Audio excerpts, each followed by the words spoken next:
998 999 ఇమ్మికో అమ్మా 1000. నాకిది సరిపడుతుందనిపించడం లేదు. చాలా సేపటి నుంచి ఇలాగే కూర్చున్నారు. ఇమ్మికో ఓ ఇదేదో సీరియస్ రోగంలా ఉంది. అదంతా ఏం కాదు. ఇప్పుడు చూడు నేనేం చేస్తాను. మిస్టర్ బెంజో!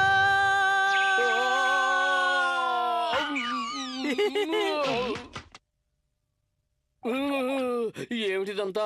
ఎందుకు సడన్ గా ఇంత గట్టిగా అరిచావు? సడన్ గా ఏమీ అరవలేదు. ఇక్కడ మేము చాలా సేపటి నుంచి నుంచోనున్నా. మీరు చాలా సేపటి నుంచి టెన్షన్ గా కంగారుగా కనిపిస్తున్నారు. ఏంటి ప్రాబ్లం? ఆ ప్రాబ్లం ఏమిటో చెబుతానుండు. నా ప్రాబ్లం ఏమిటో ఇది చూస్తే అర్థమవుతుంది. యూషినోగ్రామ్